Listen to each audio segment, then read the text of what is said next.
Well, good evening, and welcome to, this is very new, to the meeting of the Western Community Center Board of Governors for May 18th, 2020. Someone have my gavel? Thank you. The first order of business is the approval of the emergency meeting. To conduct this meeting with combined in-person and electronic means, and to effectuate both the emergency procedures authorized by laws and the emergency ordinance, Western Community Center to make findings and determinations for the record. It's a bit cumbersome, so I ask you in advance for your patience. First, because several members of the Reston Community Center Board of Governors are participating in this meeting from a separate location, we must verify that a quorum of members is participating and that each member's voice is clear, audible, and at an appropriate volume for all of the other members. I'm trying to decide if I should read from her here. Accordingly, I am going to conduct a roll call and ask each RCC board member participating in this meeting to state your name and the location from which you are participating. I ask that each of you pay close attention to ensure that you can hear each of your colleagues. Following this roll call, we will vote to establish that every member can hear every other member. We'll start with, I can see Bill Bowie. Present. At the Reston Community Center. Okay. Bill Keith. O'Keefe here. I'm at 11441 Tambark Drive. In the library, next to family room. With the candlestick. Lori Don. Am I muted? You can hear me? I am from the deck of my home at 12024 Lake Newport Road. Lisa Earhart. You unmute? No, unmute. Oh, no. Lisa. All right, can you hear me? Now I can hear you. Okay. Lisa Seacrest Earhart, I'm at my home, 2015 Homer Terrace, Reston, Virginia. Joe Kinnaman. I am here at the community center. Can you hear me? Didn't hear you. I'm sorry, can you hear me? No. No. How about this way? Can you hear me now? That's better. Okay.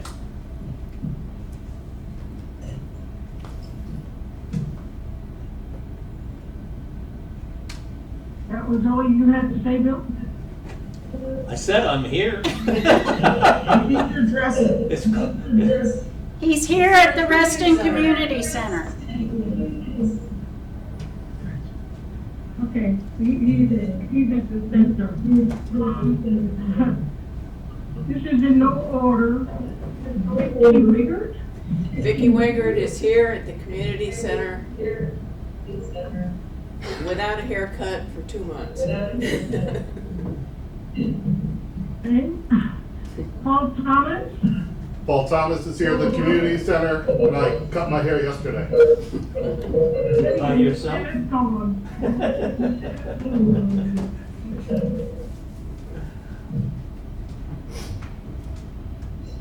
Dick Wilson.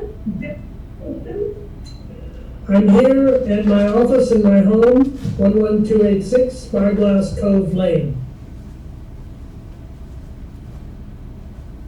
Can I give everybody but me? Yes, you did. And at the moment it says Victoria, but this is Beverly Thompson and 1334 where in Reston. Bev, can you turn You might have a telephone or another computer on. If you have any other device turned on, that's what creates the echo. So if you could turn off your phone. Okay, let's see if that works. No. I'm still hearing a repeat of everything that comes across my speaker. I'm not from you. It often helps for people to put themselves on mute when they're not speaking. And Lila, that might have been. And can I ask, is there someone at the phone number 703-470-6961? There's somebody in the waiting room until we get to the public comment. I see. Okay? We can honor everybody, okay. At this point, I've asked the virtual gavel to the vice chairman so that I may be heard, to make the requisite motion. I think that's a good idea. Bill has it. He has it. I move that each member's voice may be adequately heard, that's a word I can't do, by each other of the Reston Community Center Board of Governors. It's been moved. Is there a second? Second. All those in favor say aye. Aye. Any opposed say nay. Motion passes. Second, having established that each member's voice may be heard by every other member, we must next establish the nature of the emergency that compels these emergency procedures. The fact that we are meeting electronically, what type of electronic communication is being used, and how we have arranged for public access to this meeting. Therefore, I move that the state of emergency caused by the COVID-19 pandemic makes it unsafe for the Reston Community Center Board of Governors to physically assemble and unsafe for the public to physically attend any such meeting. And that as such, follows usual procedures which require the physical assembly of the RCC Board of Governors and the physical presence of the public cannot be implemented safely or practically. I further move that RCC's Board of Governors may conduct this meeting electronically through a dedicated audio conferencing line, and that the public may access this meeting by calling 1-888-270-9936 and entering the code 897033. Is there a second to the motion? Second. Second. Any discussion? All those in favor say aye. Aye. Aye. Any opposed? Motion carries. Finally, it is next required that all of the matters addressed on today's agenda must address the emergency itself, are necessary. Let me read that again so that it makes some sense to me.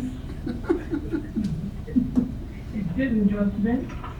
Finally, it is next required that all the matters addressed on today's agenda must address the emergency itself, are necessary for continuity in Fairfax County government, and or are statutorily required or necessary to continue operations and the discharge of the Reston Community Center's Board of Governors' lawful purposes, duties, and responsibilities. In the motion, it is so moved that RCC's Board of Governors is meeting by these purposes. Is there a second? Second. All those in favor say aye. Aye. Any opposed say nay. All the motion carries.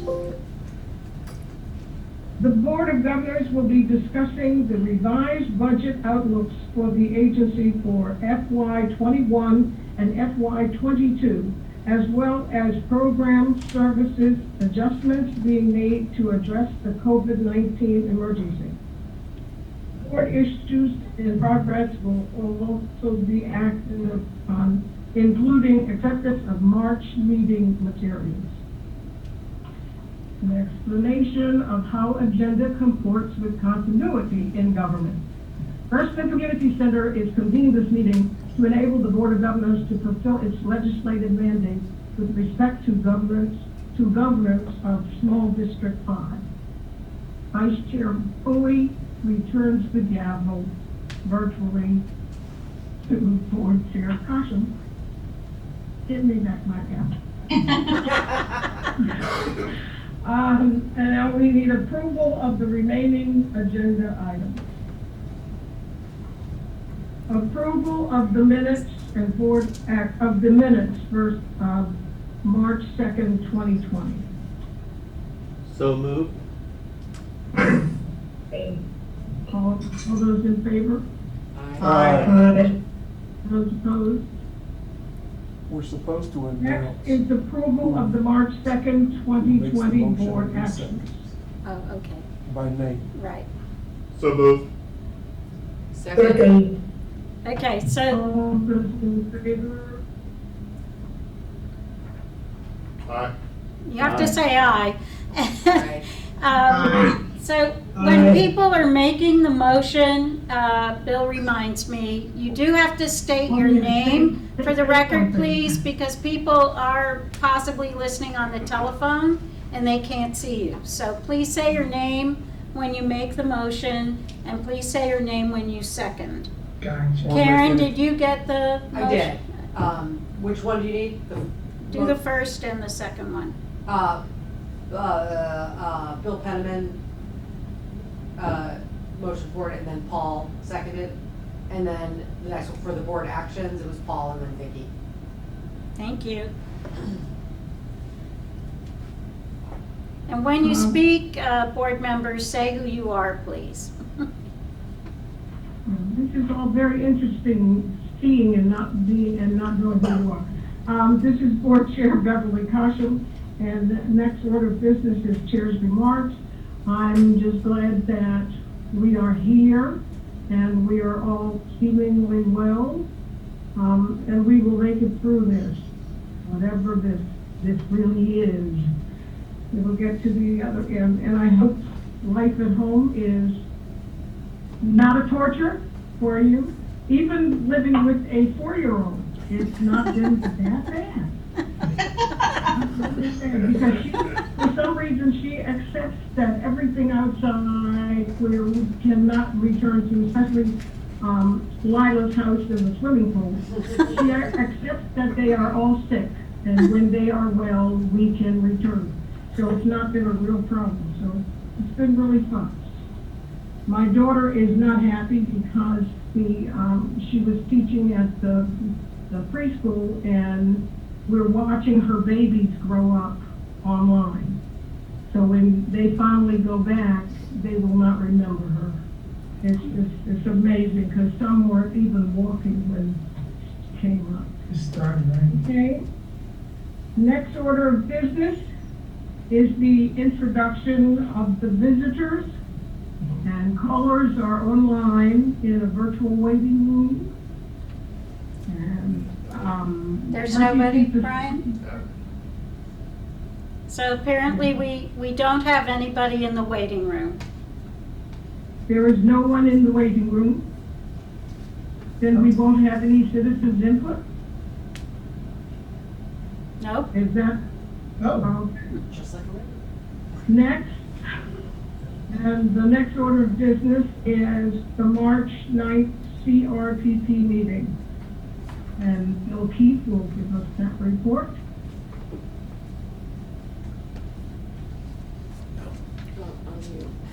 Unmute, Bill.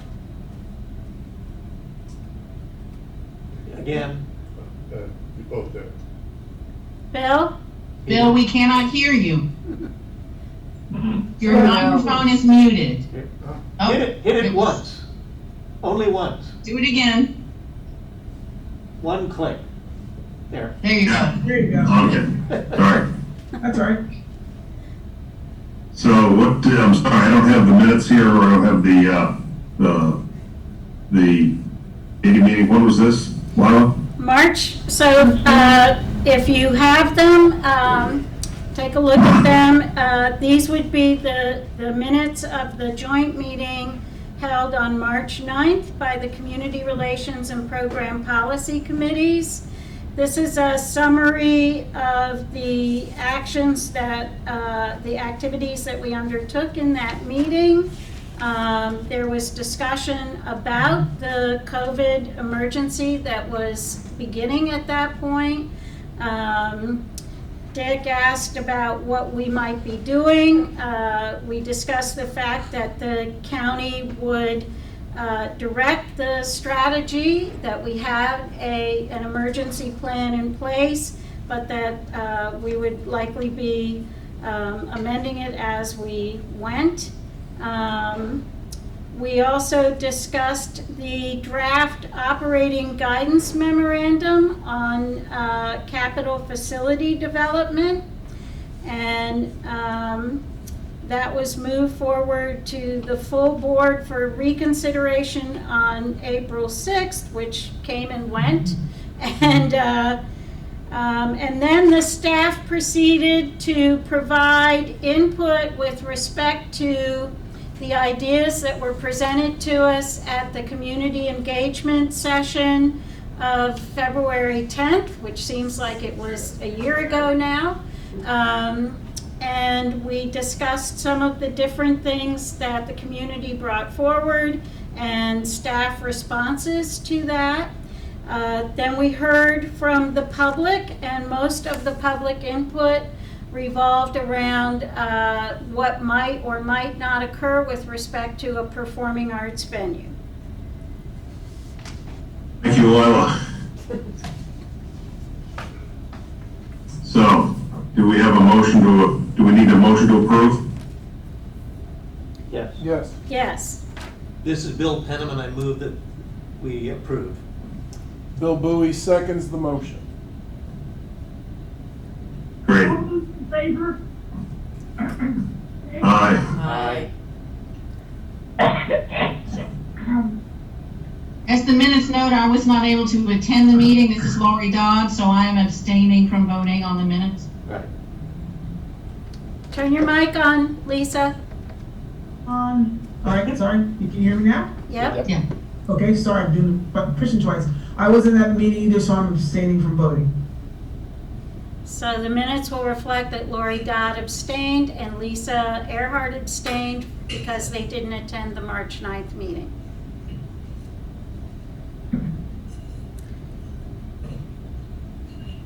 So we have a motion made and approved, correct, Lila? Yes, and everybody voted in the affirmative except for Lori and Lisa. Right. Thank you. I don't remember, was I at that meeting? You were. I was there. It was a long time Probably one ago. of the last things I did. It was the last meeting of this board in person. No, I think that's probably the Lila, thing I did before I went on it. Okay, it was moved and second for the approval. Yep. And so we have the estate. Okay, next order of business, and this would be Rich. The board member input on activities attended. Oh, So let's start with Lori.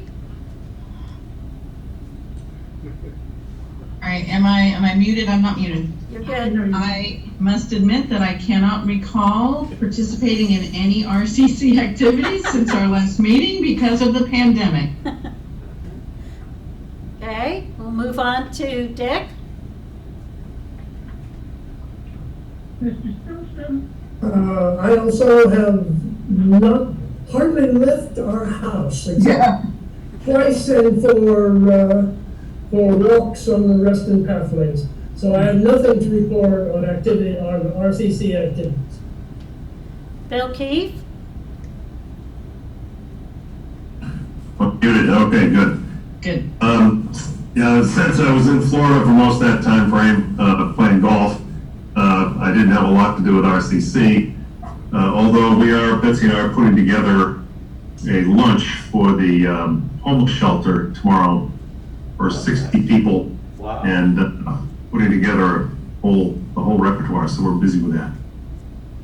And Lisa Earhart? Unmute. There you go. All right, we did, okay. Like everyone else, I have not attended anything. What I have done, I get outside every day, even in the rain.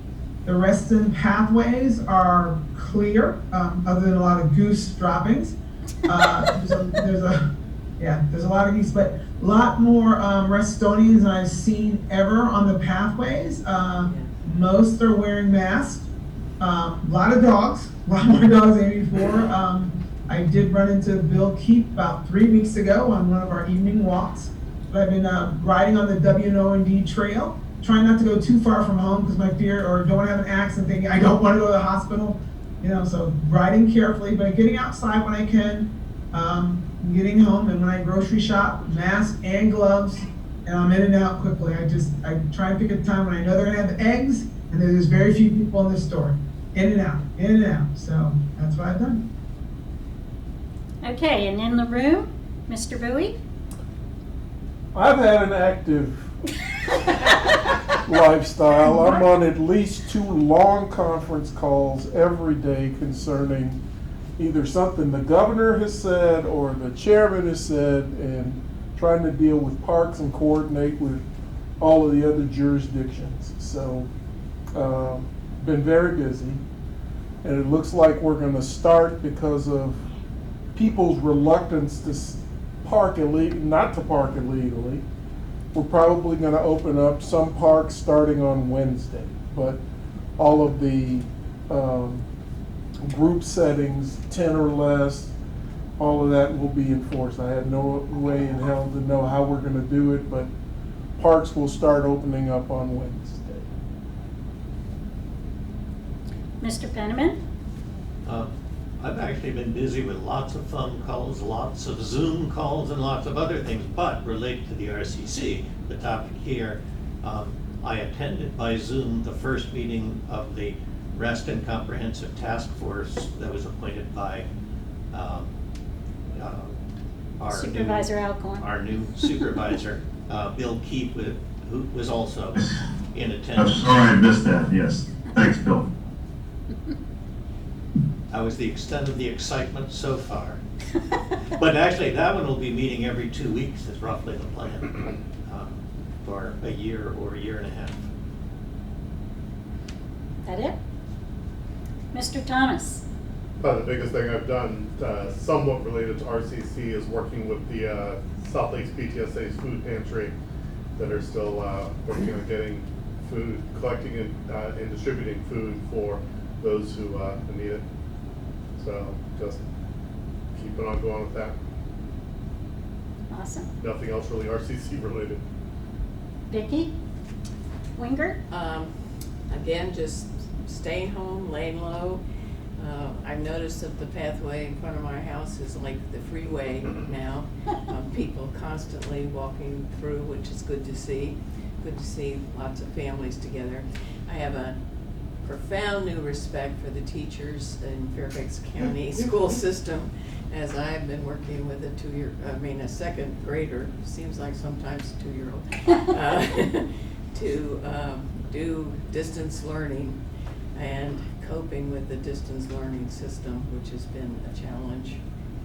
So I would like to add that despite looking around my neighborhood, I have not seen the bear, cougar, or the wildcat. But I have seen geese, to go back to what was commented on earlier. Fewer geese now. I have had, over this period, we've had 3 birthdays and Mother's Day in mass. It's been great. And the UCP is having online church services every Sunday morning. Next order of business is the executive director's report. Okay, so what you received in advance was a budget document that showed you what our FY19 actuals were and what the proposed FY21 and FY22 budget outlines would have been pre-COVID. So I think it will be easiest if we walk through the budget first, and then we'll discuss the programs. So, Milo, I'm sorry, one quick question. Why is there no column for fiscal year 2020? because that's in your April financial reports. And what I wanted you to see was the difference between the FY19 actual numbers and the fiscal year numbers we're heading into, and what might be the fiscal year numbers for FY22 without any COVID impact. What the staff recommendation is basically that we do two things. Primarily that we establish our FY19 actuals as our baseline budget for FY21 and monitor that budget as we progress, particularly through the months of July and August. In July and August, we will know much more about the tax-based performance and the amount of revenue that's likely to be achieved in the FY21 tax base. And it's July and August because the county executive has bumped the due date for those taxes from where it traditionally is in July to the end of August. So we will stick with a very conservative budget profile to initiate the year and make decisions about adjustments further based on how we see tax receipts coming in July and August. So that's number one. Number two, I sent out, if you flip to the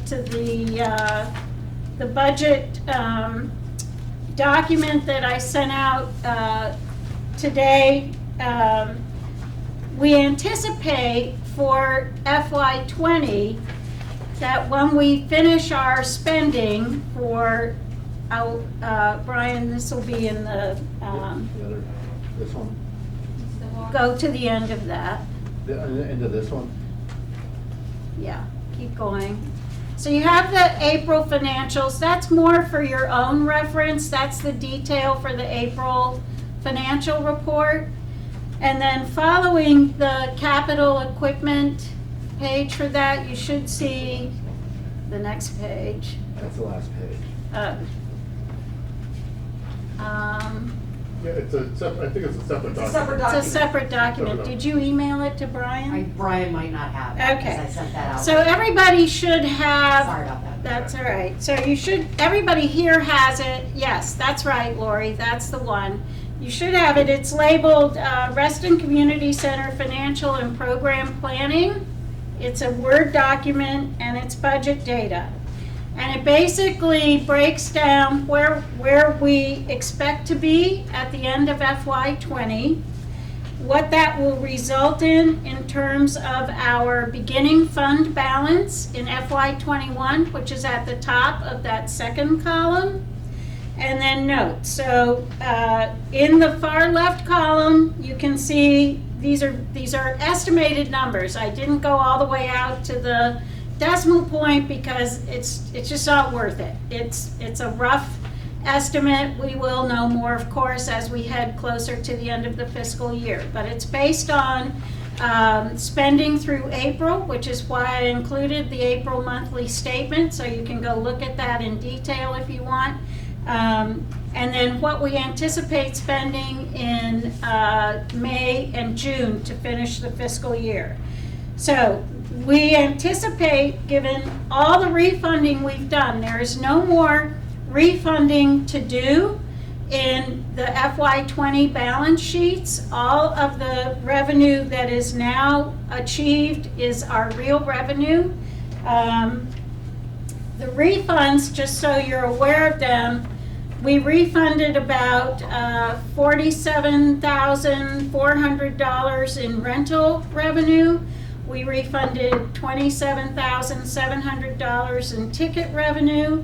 We refunded partial refunds for the winter cycle of class offerings to the tune of $21,000. We canceled and refunded all of our spring enrollment, which was about $89,000. And our best summer camp revenue picture ever in history was all refunded, and that was $233,446. So it's good to know that we had a very robustly participating or desiring to participate community. But nonetheless, all of that money has been returned to our patrons, and that leaves an approximate balance for the year in all revenue of about $9.2 million, coupled with the beginning year balance that we had at the beginning of FY20, which is about $7.2 million, made our total available revenue for FY20 approximately $16.4 million. In addition to that, I list here year-to-date spending estimated to be $5.2 million in personnel, $3 million in operating, $4.1 million in capital, and then between the savings we anticipate getting through the return of contingency funds on the aquatics project and other amounts related either to the liquidated damages or other balances, another $1 million will get returned to the fund balance. That is how we get to the number of the beginning balance in FY21 of $5.1 million.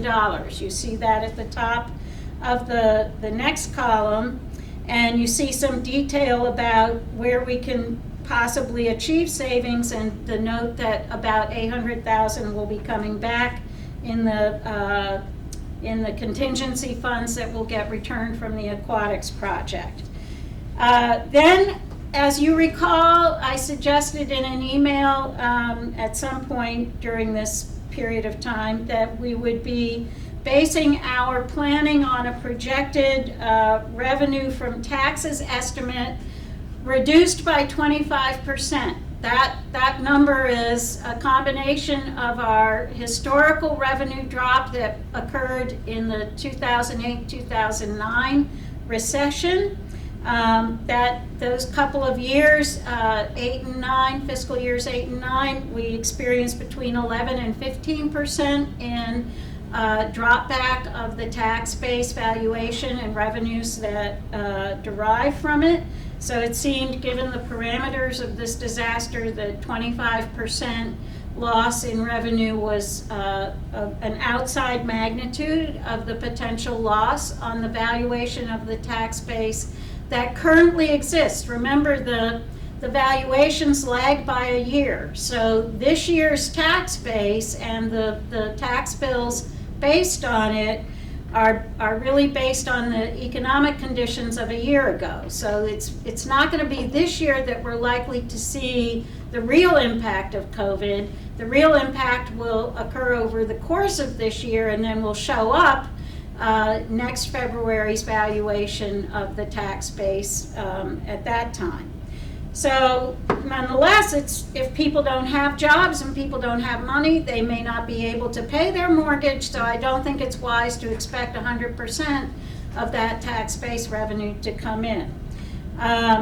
It's also clear that most of our revenue generating activity for the summer is going to vanish, which is the first quarter of revenue that we would normally, and obviously it's a pretty healthy quarter for us usually, since we already returned that $233,000.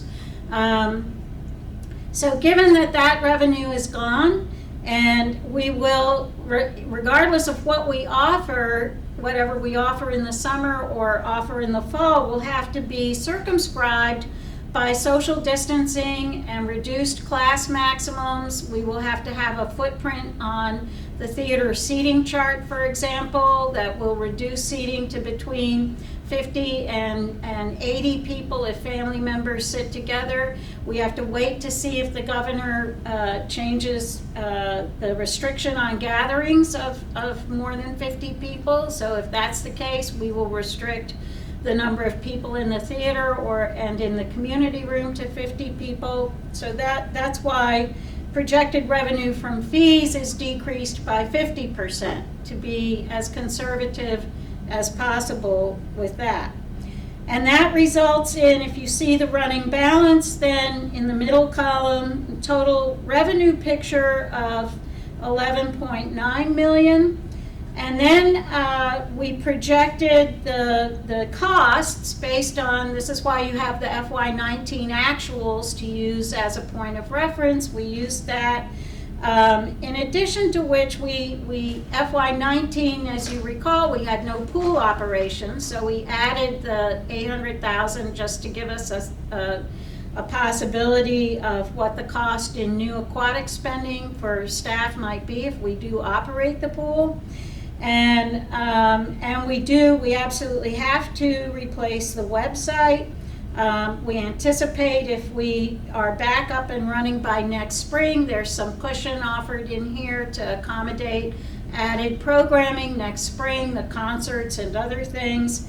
And then we also believe we should proceed with the capital equipment and capital project costs of roughly $300,000, bringing the total annual cost for all three categories of spending to $8.7 million if we stick with that budget outline. Now, of course, by monitoring it on a month-by-month basis, we'll be able to tell in roughly September, October, just to what extent the tax base and the tax revenue is damaged by the impact of COVID, and make adjustments at likely the third quarter or within that time frame between October and January.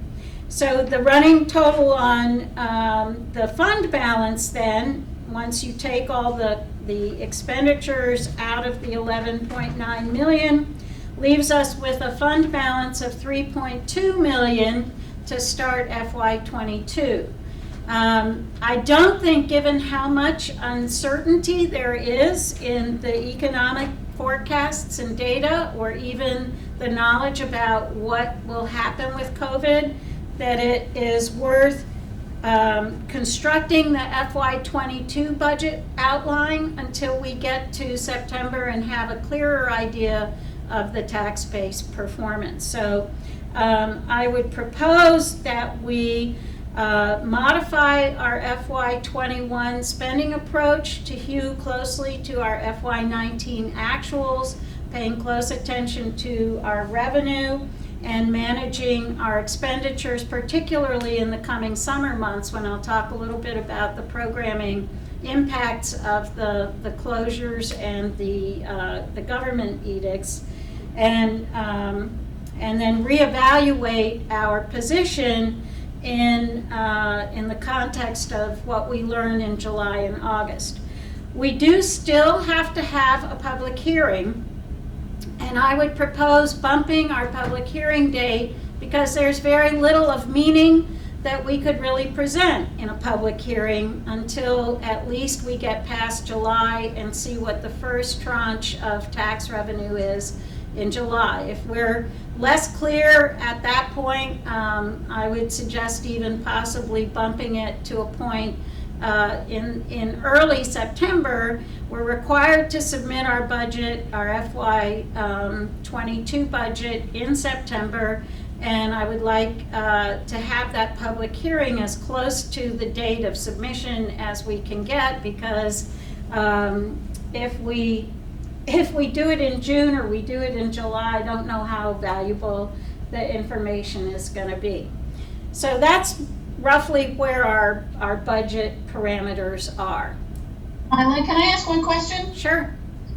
You mentioned that the projected capital equipment costs of $300,000 will continue to be expended as projected. Can you just, to keep me caught up, tell me just briefly what is expected to be included in that cost? So that would be, we are going to replace all the seats in the theater, and that's about $150,000. There's $30,000, is it, John, for the room dividers? Yep, and about that for the floor too. And then there's another amount, 30 grand or so, for the replacement of the wellness studio floor.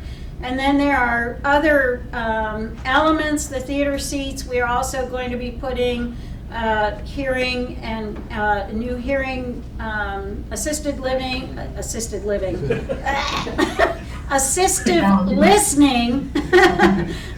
into the floor of the theater. We're going to look at putting some assistive listening element in the meeting rooms 1 through 4. The theater carpet will have to be replaced once the seats are replaced. The floor of the wellness studio is starting to buckle, so it really has to be replaced. The room dividers in rooms 1 through 4 are more than 20 years old, and they have to be replaced.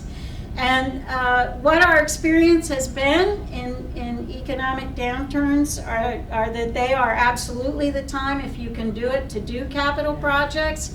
It's a sunk cost. It's not going to be a repeating or an annualized budget expense. And you can generally get much better pricing and much better work because of the economic factors that impinge on other people being able to do stuff.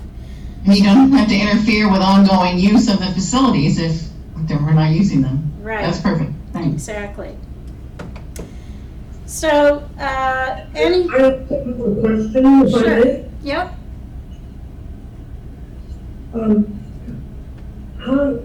I'm a little confused as to the status of the 2020 budget, because, as you say, we really won't have much information until the 2020 budget has to be submitted and finalized.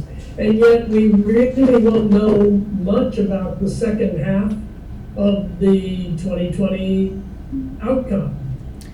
Yeah, how does that work in terms of what the county requires? So you have the April monthly financials, and those monthly financials were the basis of the all that's left of our fiscal year is May and June.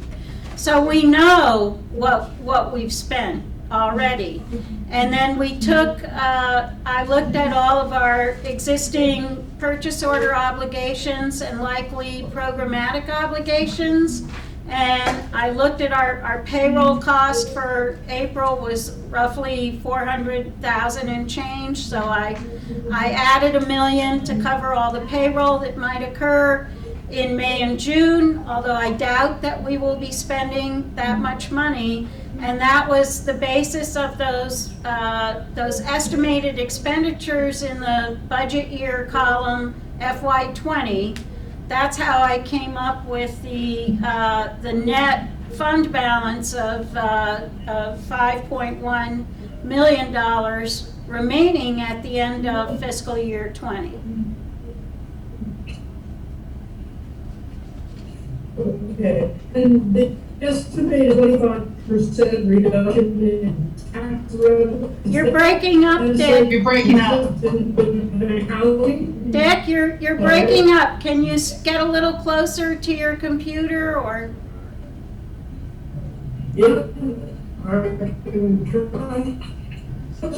Can't hear you. Estimated 25% reduction in tax revenue.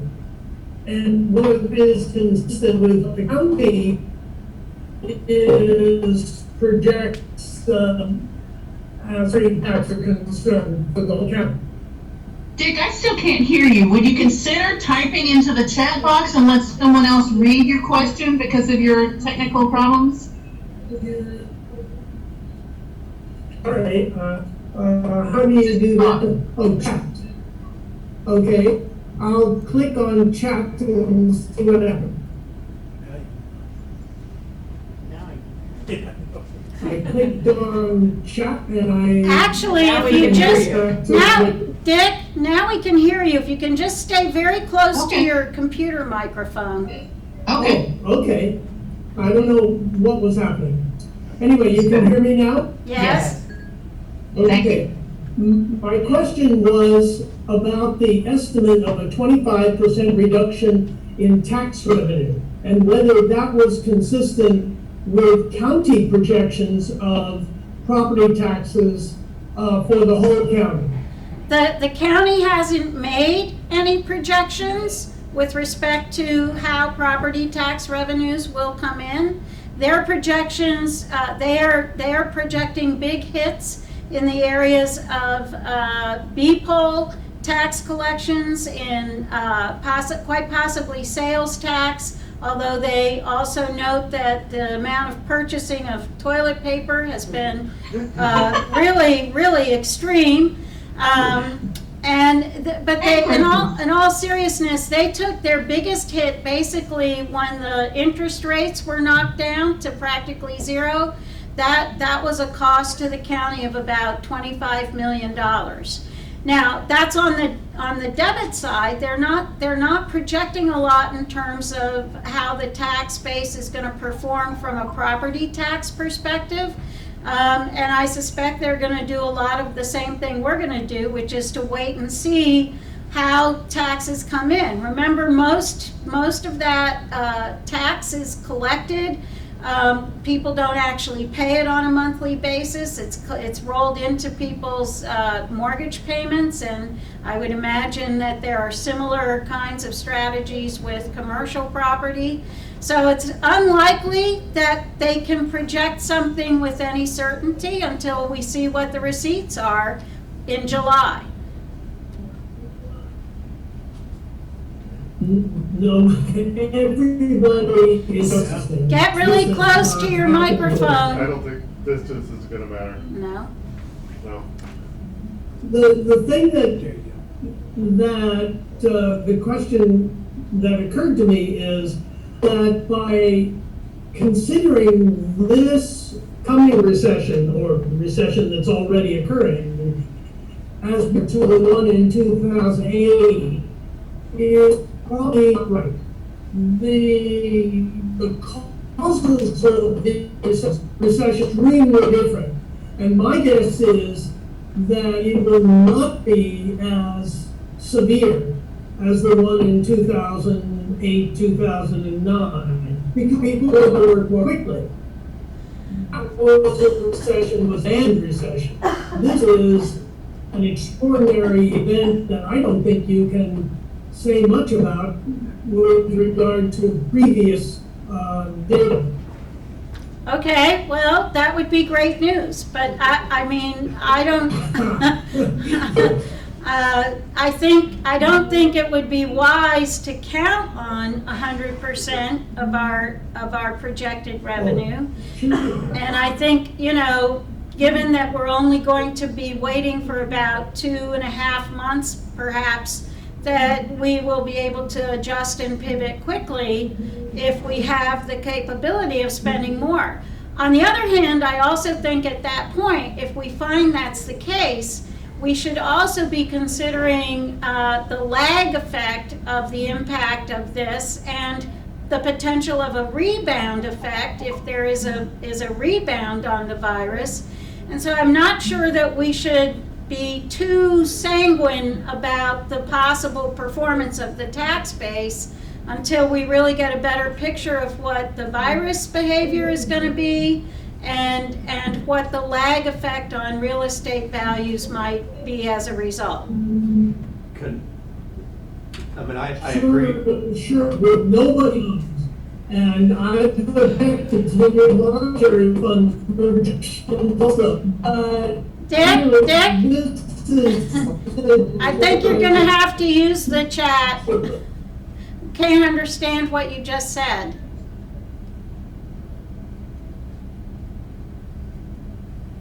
Sorry, not coming through yet, is that right?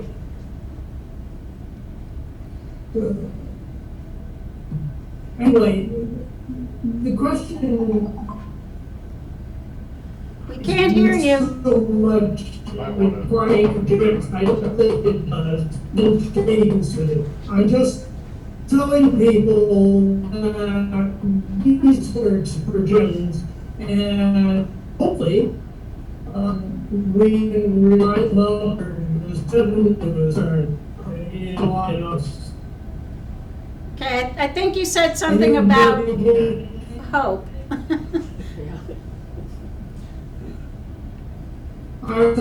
It's worth going more detail, I think you can hear me, so I will not say any more about them. Bill Well, Bannerman? I would simply say, I think it makes sense to be conservative and cautious and proceed slowly. Right. But I gotta say, I don't know what's gonna happen to big companies, but I worry about. Please, Bill. I worry about the small companies, the restaurants, the little shops. A lot of those, I think, are gonna close, and that's gonna have a bad effect You better believe it. on the real estate values, on probably housing values eventually. And so I think we're gonna suffer a setback. I don't know what it is, but I think proceeding carefully makes sense for now. Yeah, I agree. I agree. Agreed, and just to bridge that with the last thing that I heard Dick Stilson say was, this is an unprecedented situation, and we don't know how it's gonna play out. And Right. so, I think that proceeding with caution is prudent. Yep. Lisa, if you want to speak, will you unmute So she just yourself, gave a please? thumbs up. She just needs a thumbs She up. gave a thumbs up. Yeah, I just, am I unmuted? Yeah, you're good. Oh, and I just gave a thumbs up. I agree with that. I'm not a financial person, but I'm listening and I live with one who's constantly telling what's happening financially. I like what you put here, Lila, paying attention. I think proceeding with caution because we don't know is better than just saying nothing. So I like what's here. And I appreciate the work to anticipate what may or may not happen. We just don't know. But I just have a thumbs up for second what Paul said, proceeding cautiously.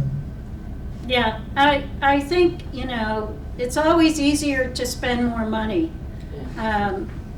It's much harder to keep yourself from spending too much.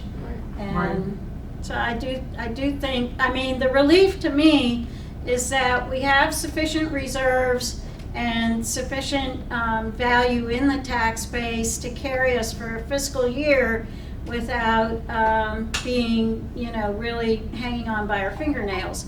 I would also add that it's unpredictable what might happen with respect to the federal government and this third or fourth Emergency Relief Act, because there is a great deal of conversation about that, including funds to local and state government. And the county did benefit from the CARES Act to the tune of about $200 million. Most of that has to be committed to the social safety net and to things that will help keep the economy whole. But in conversations with Joe Mondoro, the CFO, about whether or not, if there is federal funding that comes in another bill, or even if they are looking at allocations in other federal programs that they may benefit from, they would be able to replace some of the lost revenue that they could attribute to COVID. That's revenue out of segregated funds, not general funds, but funds like the Park Authority or RCC or McLean or the transportation tax districts, that they would look at some equitable distribution of funds to replace or replenish the funding that COVID has eliminated. So there are a lot of factors, I think, still, and there's not a lot that can be said with tremendous certainty, except that I feel pretty confident about ending the year well from a fund balance perspective, and then proceeding slowly and carefully until we really know what our tax receipts are going to shape up to be like. Seems like the right path. So that's the fiscal part of the COVID fiscal impact. And one of the things that I learned from the, I called it with somebody today, the sort of colonoscopic experience of CAPRA accreditation, is that we really need to make a clear moment in our minutes of when, instead of just a great common agreement, when you actually say you agree with this path forward from a motion perspective. So I did provide a draft motion here for somebody to consider making with respect to the budget guidance, so that we can provide our submissions to the Department of Management and Budget on the basis of your action. I will make that motion. Bill Bowie. Thank you. Second. You're referring to the motion that's on page 2 of the meeting agenda. Yes. Down at the bottom. Thank you. I don't know if we need to read it for the record, or if anyone who's got an audio record will also have the meeting. I think it would make sense if Bill read it for the record as part of his motion. Are you gonna read it, Bill? Yes, Yes, I will. down at the bottom. Page Yeah. 2 at the bottom. On page 2.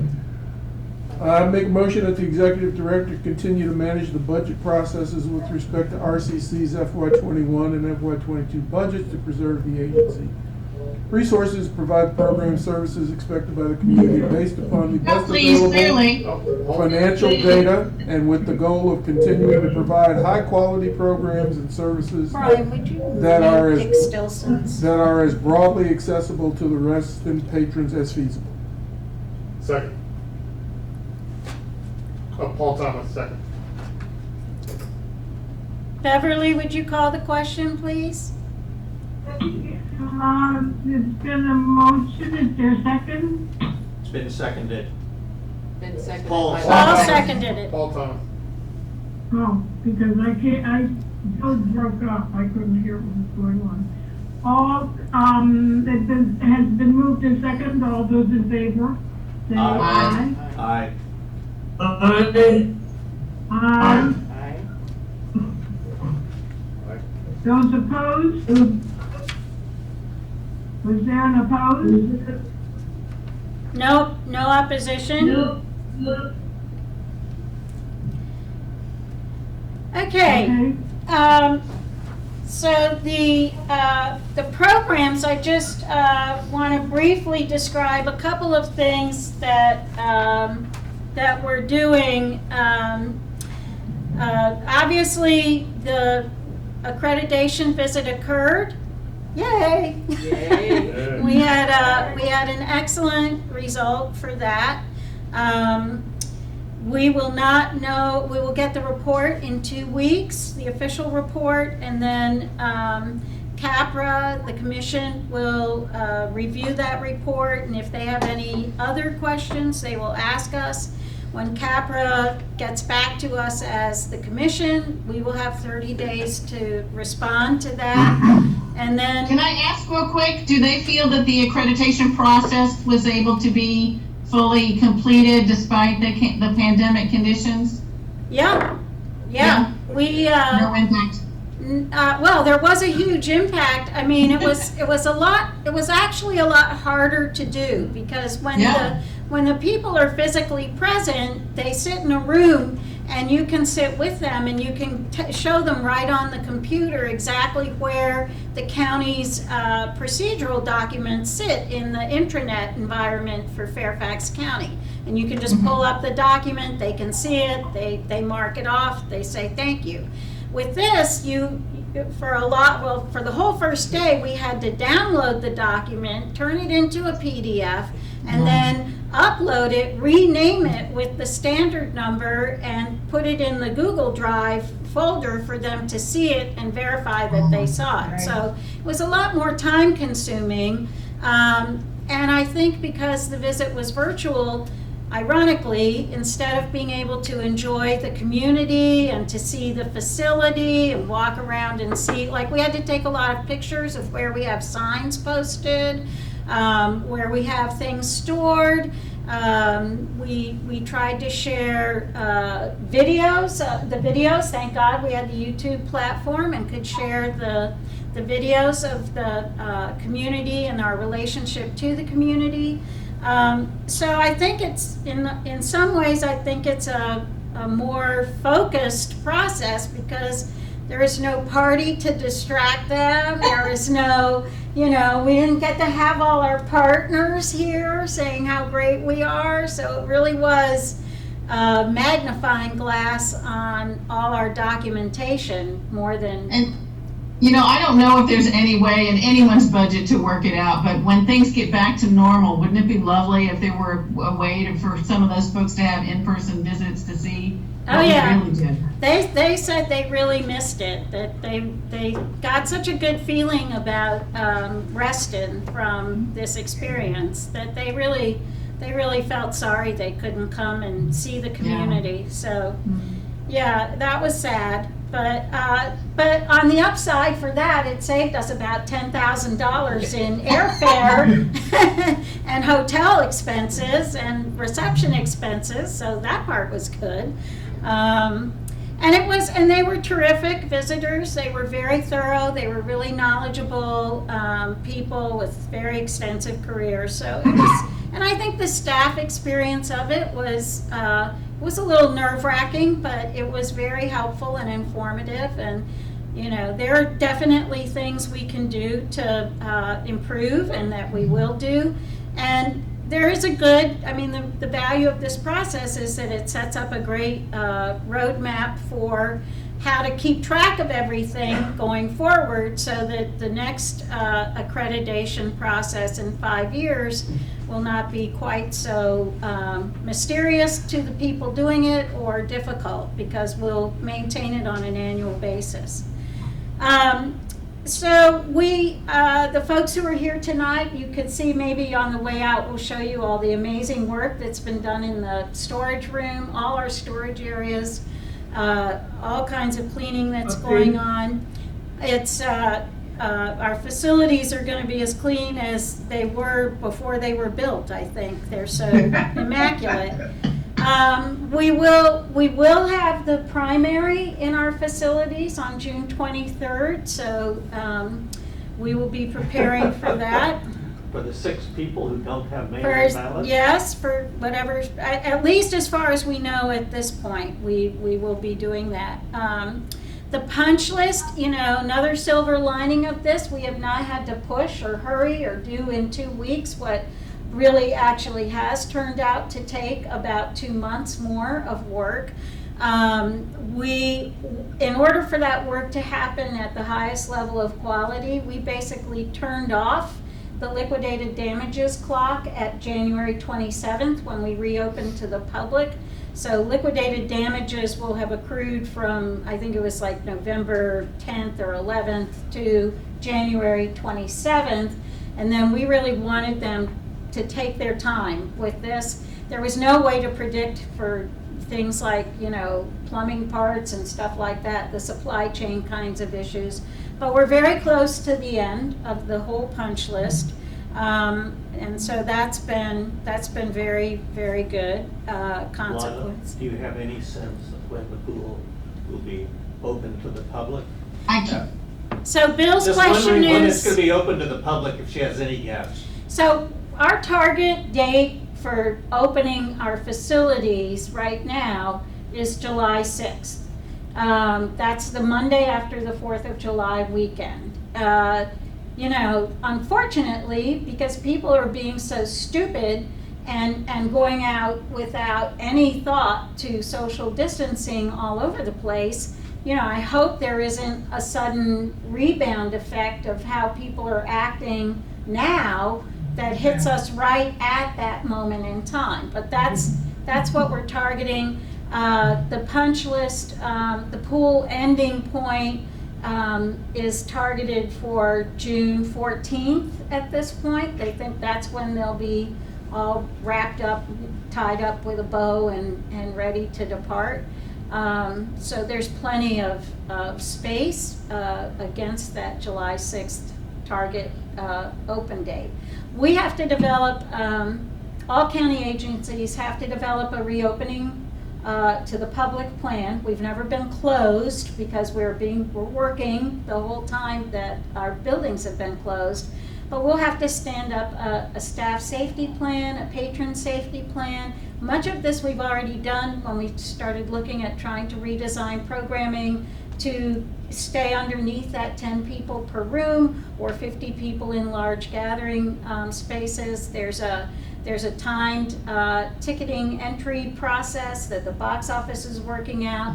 We are anticipating July 12th, the Reduced Shakespeare Company performances. There are 2 of them. They owe us that they're targeting coming back for.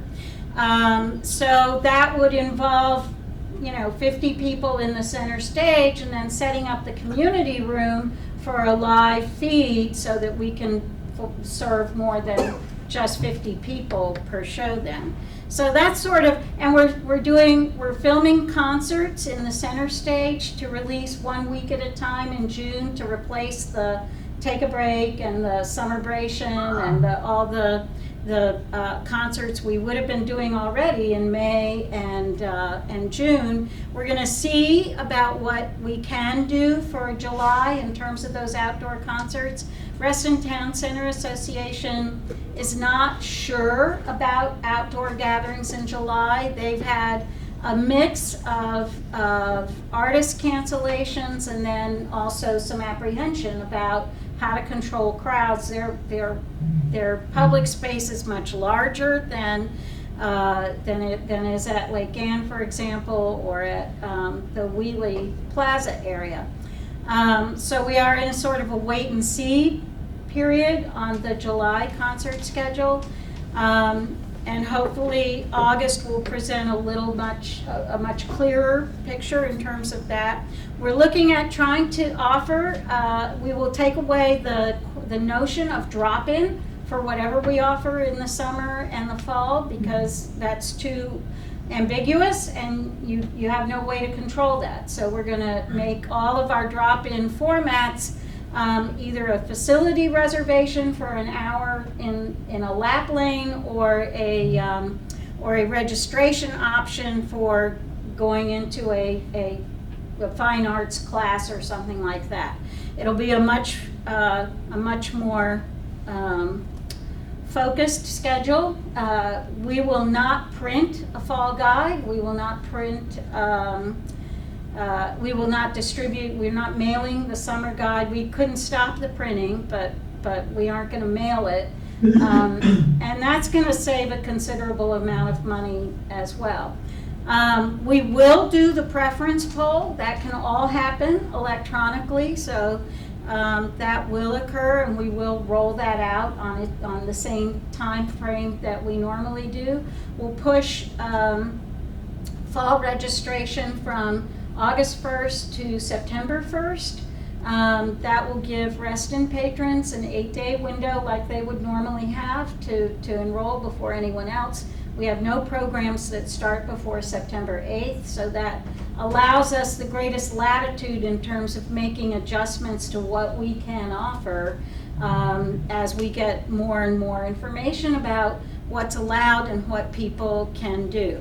So it's been, I just want to say for the record, it's been remarkable for this staff to adjust to all of this in real time from their homes we've been doing some of these kinds of meetings to talk through some things. We've been having teleconferences. Cost center managers have been having their own staff meetings and their own teleconferences. And I just think they've just been incredible doing all the things that they've had to do. I mean, they've literally planned now 4 seasons of programs that we haven't been able to offer yet.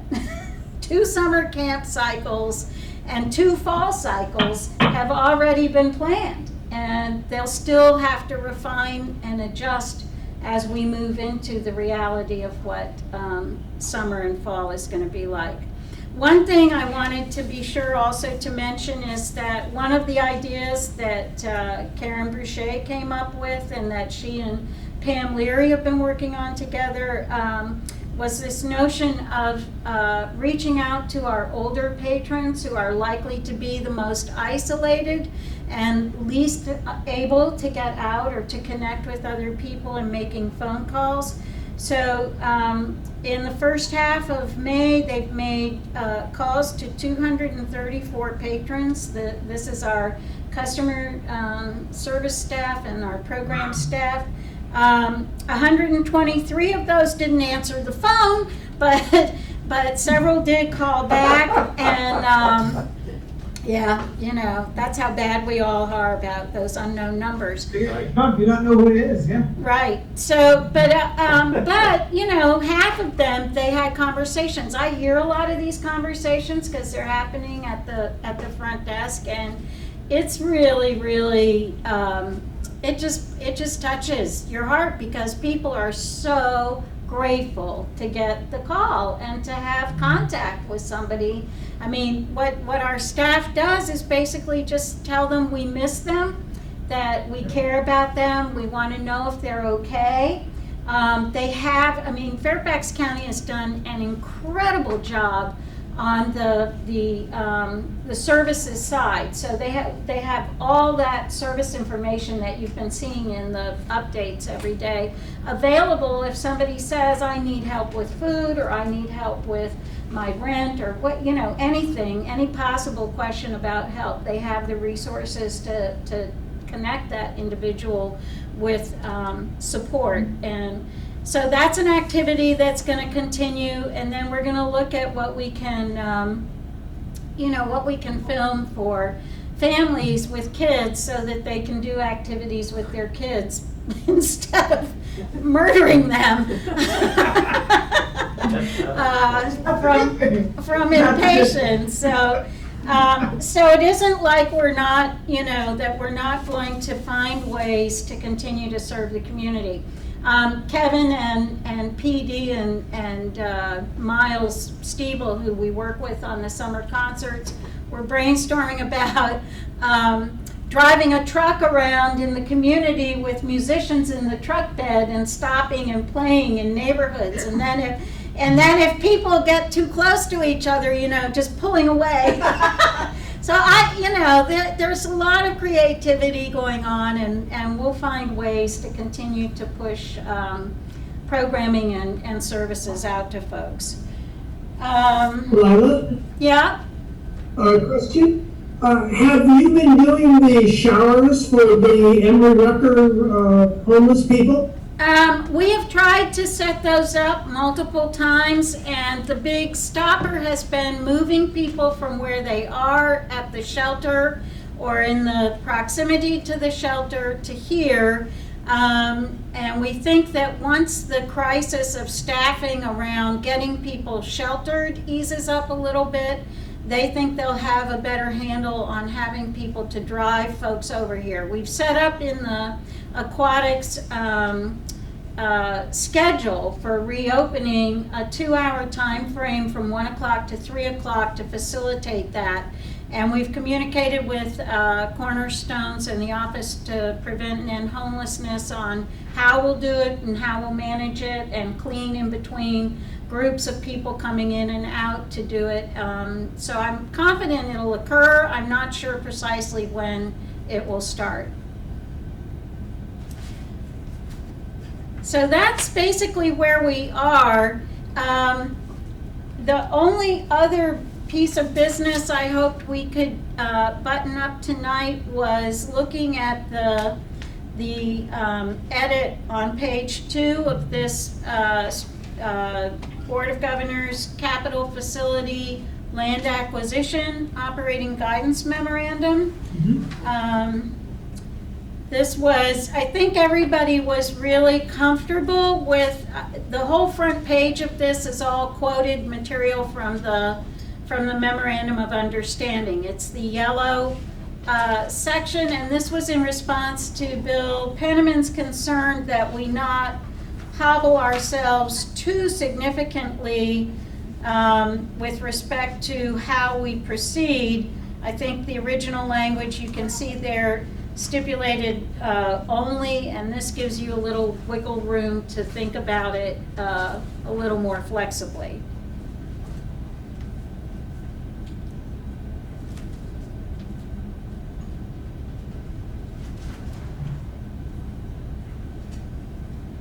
I had a question about the wording of the number 2.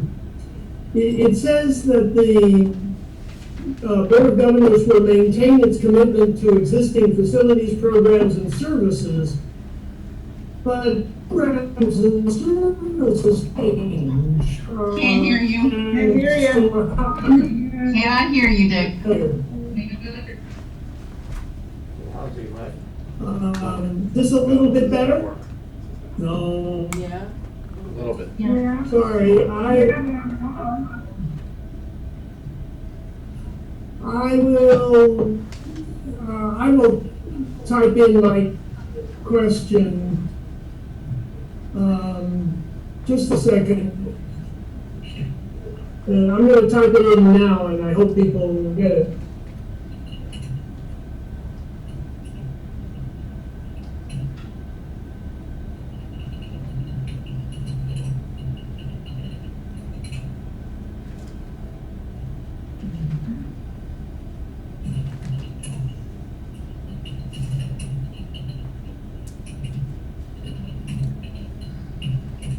And while we're waiting for Dick to type, I was not able to be present at the meeting when you all had the prior discussion of this, and I have to admit that I'm not entirely comfortable with the change. I think the commitment to existing facilities is not something we should water down the language of. It doesn't, Lori. That was moved from, it split what was just one statement into 2. It doesn't change the commitment level. Well, existing facilities, programs, and services will be evaluated. I do feel that it waters it down, to be honest, if you look at the language changes. So if they don't water it down, explain to me what this change accomplishes. The change that was desired was to eliminate new RCC facilities shall be considered only when Yeah. Well, So if you take out only, you are watering it down. well, that was the change that was desired. If I could, the reason I raised it is there could be a very small facility, not even a building, just some community totem pole, I don't know what it'll be, that doesn't require an outside entity it's not a major thing. And so if you say only, then you can't even do the littlest change or the littlest addition, monuments, whatever. It's just too strict. Whereas saying anything of any significance, yes, you want that partner, and so that was the idea. Oh, I appreciate your comments, Bill. So if I could read what Dick's comment is, on number 2, programs and services change from time to time. How does the board maintain its commitment to the existing facilities? That's basically your obligation to review annually the CIP, the capital improvement plan, and the capital maintenance plan is that activity. When we do that, we don't review the CIP or the CMP without the context of the programs and services that the facilities and equipment and projects are meant to serve.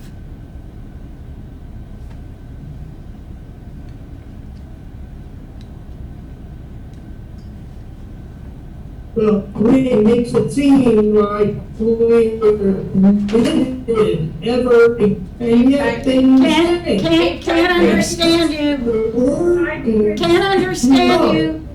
Can you type into him, Brian, that we can't understand him? Just mute him, yeah.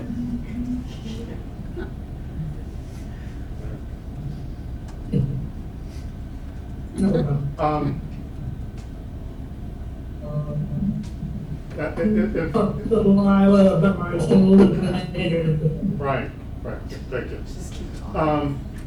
So the one thing that occurred to me in the new number 3 is, personally, I'd rather delete the word priority in the new number 3. I'm sorry, speak up a little, Paul. I was saying that I would want to drop the word priority from the new number 3, and then I would be fine with the reorganization of that bullet into 2. I think it makes sense for us to give consideration to new facility planning that can be undertaken with a very heavy, outside party that brings a lot to the table. But the idea of that being priority consideration, to me, is at odds with the new number 2. And the new number 2 to me is stronger. It's a stronger statement in support of the existing facilities than we had before, because it stands on its own. And so I'd like the new number 2 and take out priority for number 3, and I'm set. Okay. I agree, Paul. Yeah, I think that's clear.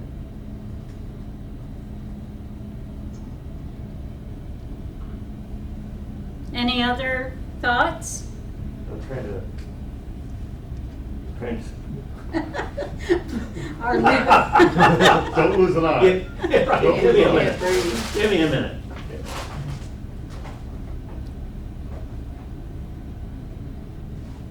No, I agree with Paul that if the word priority is taken out of number 3, otherwise I can't support the changes. It does clarify and make clear that the commitment remains.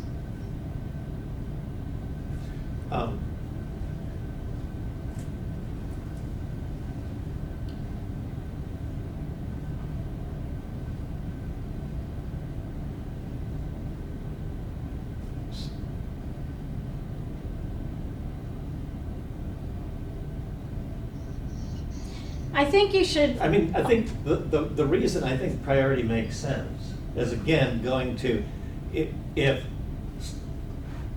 if we could put in the backyard of this building a small, swing set, some small play area that would constitute a facility, but it doesn't take enough money that we need anybody else's land. We don't need anything else. If you take out the word priority, it implies, the sentence could be read, you can't do anything, even on our own existing property, if that constituted a new facility. No. And I hope that would not be the intent. no. Okay, now, I'm not a lawyer. It that way. You're- I'm not a lawyer. So I'm retired, so- I'm not a lawyer, so I'm not really prepared to Your really path, engage in the sophistry on this, but Sophistry, thank you. my fear with leaving priority as the word in there is that it feels to me like it's somewhat in conflict with number 2. And I want number 2, because to me, I wouldn't want to consider that new thing as a priority over our existing facilities. To me, the priority is existing facilities, and they're, as long as they are still maintaining their usefulness for our agency, and then certainly happy to give consideration to any new facility. I mean, to me, I take out priority, and I still, if there's something cheap that's going to be added on, we want to put on a little tower or erect an obelisk somewhere, I don't see that removing the word priority precludes that. We're still giving consideration to it. But then again, I'm just a math teacher, and I'm not a lawyer. well, you have a lot, I mean, there's already a lot of process Right. for capital projects that's built into your MOU and your bylaws. So, for example, you can't do anything without a 2/3 vote of the board that involves a new amenity or a capital project of a scope that is beyond, Right. I think the threshold that DPWES suggested was $100,000. So once we get above $100,000, you're really going to be in an environment of a lot of discussion and deliberation, and you'll have to accept it in the context of a capital improvement plan or a capital maintenance project or some other kind of acquisition, and there'll be process taking care of you in that context. I think when we had, just for Lori's benefit, when we had this conversation originally, the concern was that we stay within our process wheelhouse, that we not constrict ourselves with respect to only considering opportunities that arise out of a partner possibility, and that we also remind ourselves that we have existing facilities and that we should be thinking about them within the context of what the future could offer. Now, I will say, to Bill Penman's point, it isn't just, what I think the other concern was that it shouldn't just be land that we're looking for, that we should be looking for other contributions or other partners or other ways to connect more deeply with the community. So that was Right. why. Yep, agreed.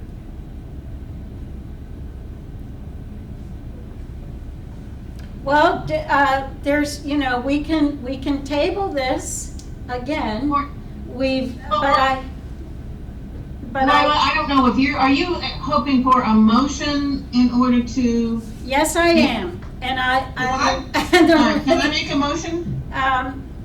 Yes, of course you Because I can. would move that we make the changes that are suggested by this draft, but remove from number 3 the word priority. And my motion is that with that change, we approve this document.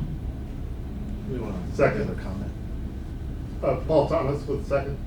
Okay, and Dick Stilson has put in, It's unrelated to this point. okay. Also on number 6, the sentence and punctuation doesn't make sense. And that's not germane to this motion, so can we? Right. Right. I mean, we could, if it really is a significant and clear issue, it could be a friendly amendment Oh, yes, it is. to wrap it in there. Dick, can you be specific about the part of it that doesn't make?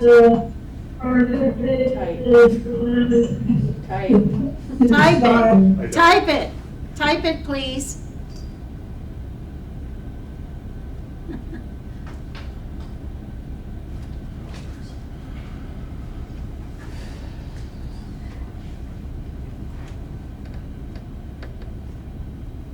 Is he typing?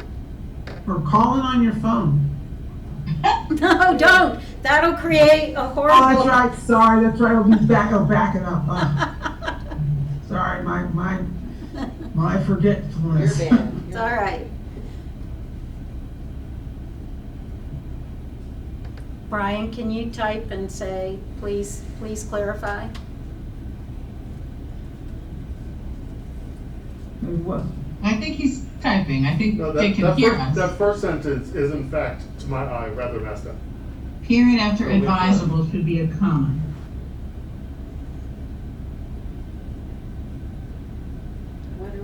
Where are we? Number 6 reads, the Board of Governors determines that the existing RCC, CIP, CMP should be altered or that a new project or acquisition is advisable. That's the board's role. That's a sentence, that's a statement. Such alteration shall be deemed to be major in scope if some, any, or all the following conditions attain. So, but why does the Board of Governors determine that? So let me try a rewrite, and you tell me if this completely annihilates the intended meaning. If the Board of Governors determines that the existing should be altered or that a new project or acquisition is advisable, comma, such alteration shall be deemed to be major in scope. Is that It's okay? the same thing. 'Cause I have a hard time reading it as is, and I suspect that Dick's hitting the same issue I am. Okay. So, Dick, can you hear me okay? That's what, he says it's the period after advisable. It should be a comma, and it should start with That's the word exactly what I just if. said, I think. Yeah, Yes. he agrees Yeah. with you. Okay, excellent. Okay, so No, will actually, you Lori, I'd like to make a friendly amendment to your amendment that we change item 6 as indicated to start with the word if and to change the punctuation at the end of the first sentence to a comma and lowercase the subsequent s and such. Where did she go? She is gone. That's the way. She is gone. So I don't understand Wow. what you just said, Paul. So currently, we have something that starts off with the Board of Governors determines yada, yada, yada.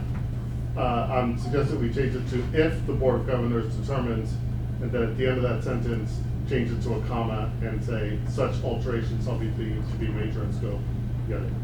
So it changed all of that to if the Board of Governors Okay. decides that an So alteration. what about on item 3, that we can say something, the MOG will give consideration Yeah, to new facility planning that is major in scope when, to pick up this language. In other words, if it's under $100,000, we don't have to get outside money, outside in. yeah, but that's somewhere else in the MOU, isn't it? That the threshold of 100,000? No, the threshold of a capital project is quite literally 10,000. So between 10 and 100 is where we load it into the capital improvement, capital maintenance projects.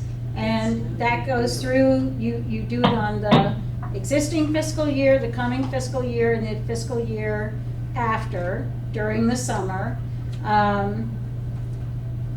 So this is basically describing your role as it exists and putting into writing how you build new facilities or how you acquire new facilities.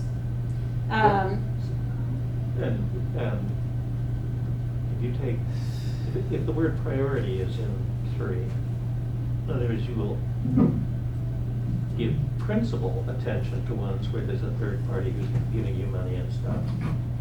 But if you take out the word priority and just say, we will give consideration to ones where there are others, it implies, where it could be read by some, is that you can't consider a new facility, no matter how small, if it's not backed up by a third-party sponsor. And that's all I'm trying to avoid. I want the flexibility. Of course, we give. Actually, but I don't think that Nobody else reads it that way, and I I think don't that's think the it. inverse is a problem. It doesn't say that the Board of Governor will only give Okay. will only give consideration. If it had the word only, I would share your concern. Okay, if one's dead. and But it does but- not have the word only. Okay. If everybody else is comfortable with that understanding, then that's fine. Yeah, and So this, the yeah. motion on the floor now So we is- have a motion on the floor from Lori to adopt this document with the word priority in item number 3 Removed. under Board of Governors role removed.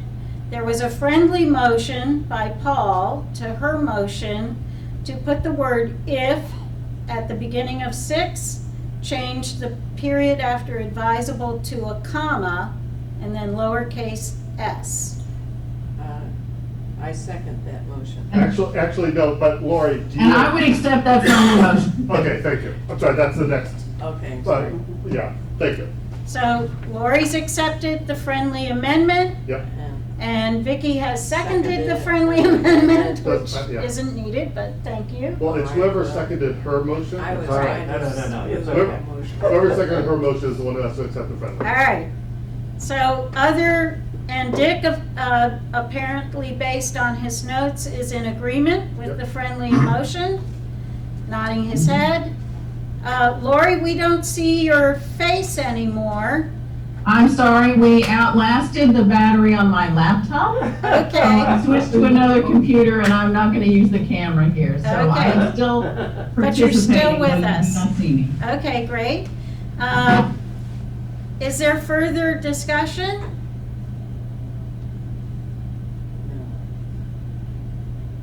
Bev? Would you like? Call the vote. Would you like to call the question? It's been moved and second that we make the changes, and Lila just read them. Yes. We're removing priority and starting number 6 with if, and comma after advisable, small f's and such. All those in favor signify by saying aye. Aye. Aye. Dick, will you raise your hand if you're in favor? He typed in to say he voted aye. He voted aye. Okay. He voted aye. Anyone opposed? No. No, motion carries. Okay. Thank you, everybody. Thank you. I'll send it out. This is not written on a Rosetta Stone, so we can always revisit it. So do we have it? And we probably will. The next and last thing that I am hoping all of you will button up from that March 9th meeting was the ability to increase the eligibility parameter for the agency fee waiver program to 250% of federal poverty guidelines, and the per household member credit amount to $400. So moved. Second. Vicki Wingert moved, Bill Bowie seconded. Seconded. All those in favor of approval signify by saying aye. Aye. Aye. And Dick typed in aye. Move to adjourn. Second. I abstained because I wasn't at that meeting. But But are you you're, abstaining from the it's a motion? motion. Okay, then aye, Lisa. Sorry about that. I was listening, but I think I can't vote. Okay, but I'm, You got it. I still move to adjourn. And I still Oh, that's second. going Dick's priority. You just need to get the chair to recognize. Deb? Bev? Okay, are we moving on to the old business? No, it's been moved and Motion to seconded. adjourn. Motion? That was our old business. Okay, the capital, that project. Okay, did I hear Bill? No, Bill you're Bowie Vicky, seconded. You heard Vicki Wingert move to adjourn. and I second. Then moved in second. All those in favor? Aye. Aye. Oh, boy. The Reston Community Center Board of Governors for May 18, 2020 is now adjourned. Thank you. Thank you all. Thank you all.